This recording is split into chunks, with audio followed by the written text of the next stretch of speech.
रमला के हाथ से जल्द अपनी प्रॉपर्टी वापस करवाने के लिए आरफा और शामी दोनों रुखसती की तारीख को आगे कर देते हैं और तारीख को नजदीक करके रमला को बुलवा लेते हैं। और रमला को जैसे इस बात का पता चलता है कि तारीख को करीब कर दिया गया है तो रमला अपनी फप्पू पर ही गुस्सा करती है और कहती है कि ये अपने क्या कर दिया, सारी दुनिया को ये इस तारीख का बिताया और अब अपने रुखसती की तारीख बहुत करीब कर दी, मुझ से तो कोई तैयारी भी नहीं हो पाएगी। मैं आपसे माजरत चाहती हूँ फप्पू, मैं उस तारीख को कोई रुखसती नहीं कर सकती। ये बात सिन उर्फा कहती है कि निकाह तो हो चुका है, अब तुम्हारी कोई मर्जी सुनी नहीं जाएगी। रमला, मैं तुम्हें इज्जत से कह रही हूँ कि 2 दिनों बाद तुम्हारी रुखसती हो और इज्जत से रुखसत होने के लिए तैयार हो जाओ, क्योंकि तुम्हें जो है बहुत बर्दाश्त कर लिया मैंने। अब अगर तुमने कोई भी गड़बड़ की तो मुझसे बड़ा कोई नहीं होगा। तो रमला अपनी फूफों की ये बात सुनकर समझ जाती है कि इस बात के पीछे उनकी बहुत बड़ी कोई चाल है जो कि ये लोग मुझसे छिपा रहे हैं। शामी को बलूकर आरफा कहती है कि इस लड़की से रुखसती के वक्त सारी दुनिया के सामने फैक्ट्री की जो कागजात हैं उन पर सिग्नेचर लेनी है और ये सारी जायदाद हमें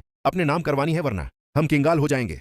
ये बात सुनकर शामी जो है वो कहता है कि वो अब परेशानी न ले, मैं उस रमला से सब कुछ वापस करवा सकता हूँ। लेकिन पीछे से रमला ये सब कुछ सुन लेती है और रमला किस्म उठा लेती है कि फप्पू कुछ भी कर ले लेकिन इनको मैं बर्बाद करके रहूंगी। वहां पर ओन को जब इस बात का पता चलता है कि रमला अब सब कुछ कुर्बान करने के लिए तैयार है तो उन और रमला पर जो है हाथ रखने ना शुरू कर देता है और इसके प्यार देना शुरू कर देता है, जिस पर कि एला को भी शक होने लगता है कि उनका कोई रमला के साथ ताल्लुक है। लेकिन ऊन अपनी चाल में एला को भी शामिल कर लेता है और एला से कहता है कि अब तुम परेशान ना हो, इस शामी से बदला लेने के लिए ये सब कुछ कर रहा हूं ताकि शामी की हकीकत सबके सामने खुलकर उसके और ये भी पता चल सके कि तुम बेकसूर थी और शामी ही बड़ा कसूरवार था और उसकी औकात भी उसको याद दिलाऊं जो कि इस जायदाद पर उतरा रहा है। ये बात सुनकर एला कहती है मैं तुम्हारा भरपूर साथ दूंगी। और नाइल रमला को बलवा कर उसके दिमाग में बहुत बड़ी प्लानिंग डालता है और कहता है कि इस वक्त तुम्हें जल्दबाजी में कोई कदम नहीं उठाना। अगर तुमने जल्दबाजी में आकर कोई कदम उठा लिया तो परेशानी के सिवाय कोई हल